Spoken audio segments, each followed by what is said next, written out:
नमस्कार। तो आज के इस लेक्चर में आपका स्वागत है।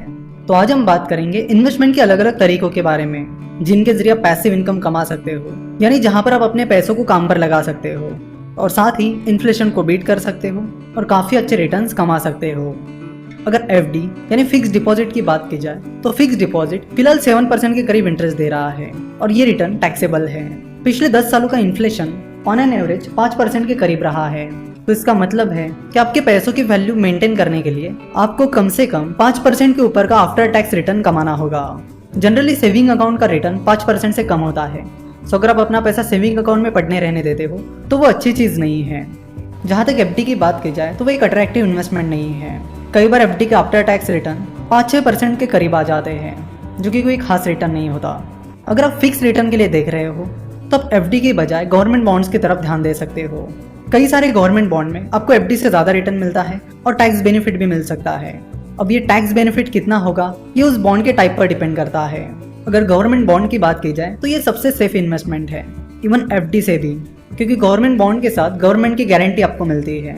तो चाहे कंडीशन कुछ भी आ जाए, गवर्नमेंट आपको आपका पैसा जरूर रिटर्न करेगी और इसीलिए गवर्नमेंट बॉन्ड सबसे सेफ इन्वेस्टमेंट होती है। उसके बाद आता है इंडेक्स फंड। अच्छे रिटर्न्स कमाने के लिए इंडेक्स फंड एक बहुत ही अच्छा तरीका है और इंडेक्स फंड में इन्वेस्ट करने के लिए आपको कोई डीप एनालिसिस करने की भी जरूरत नहीं होती। अगर आपके पास मार्केट का बेसिक नॉलेज है और आप मानते हो कि इंडियन इकोनॉमी आगे बढ़ेगी ही बढ़ेगी और इंडिया की ग्रोथ स्टोरी पर आप भरोसा रखते हो तो आप इंडेक्स फंड में इन्वेस्ट कर सकते हो। अगर पिछले 10 साल की बात की जाए तो सेंसेक्स ने पिछले 10 सालों में 16% कंपाउंडेड सालाना रिटर्न दिया है, जो कि एक बहुत ही अच्छा रिटर्न है और उतना रिटर्न तो कई सारे एक्टिव म्यूचुअल फंड्स भी नहीं दे पाए हैं।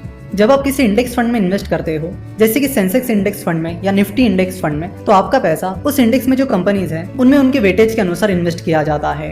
तो अगर आपने सेंसेक्स इंडेक्स फंड में इन्वेस्ट किया है तो आपको उतना रिटर्न मिलेगा जितना सेंसेक्स ने रिटर्न दिया है।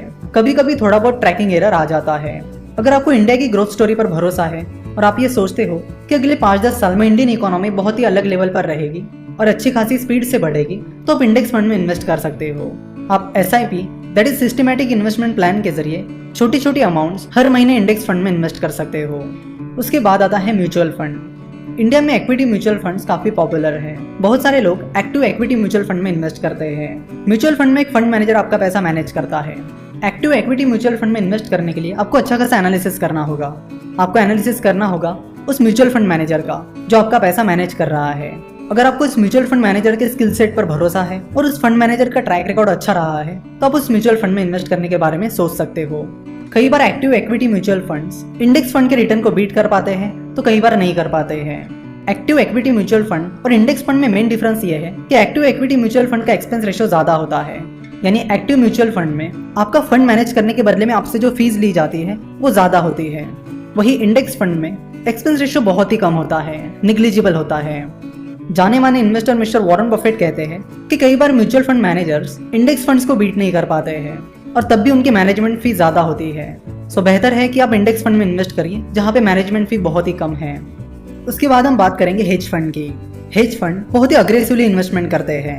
म्यूचुअल फंड मैनेजर जो इन्वेस्टमेंट करते हैं वो ज्यादा अग्रेसिव नहीं होती, वही हेज फंड में जो इन्वेस्टमेंट होती है वो काफी अग्रेसिव होती है, जिसके लिए कई बार वो डेरिवेटिव्स मार्केट में भी इन्वेस्ट करते हैं।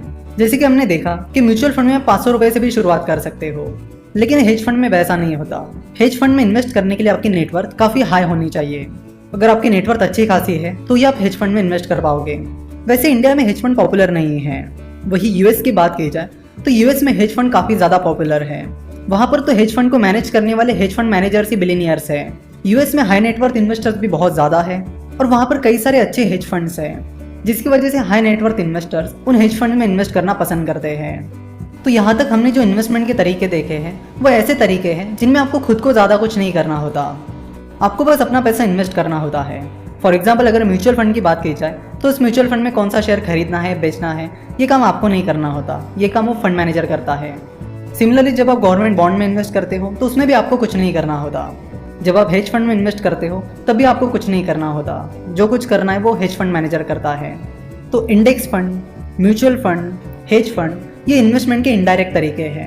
अगर डायरेक्ट तरीकों की बात की जाए तो उसमें स्टार्टअप इन्वेस्टमेंट और स्टॉक मार्केट इन्वेस्टमेंट आती है और यहाँ से आगे हमारा पूरा कोर्स इसी के बारे में है। तो अगले लेक्चर से हम स्टॉक मार्केट इन्वेस्टमेंट के बारे में बात करेंगे और उसे बहुत ही बेसिक से समझेंगे। ताकि आपको स्टॉक मार्केट का और कैपिटल मार्केट का पूरा कॉन्सेप्ट समझ में आ जाए।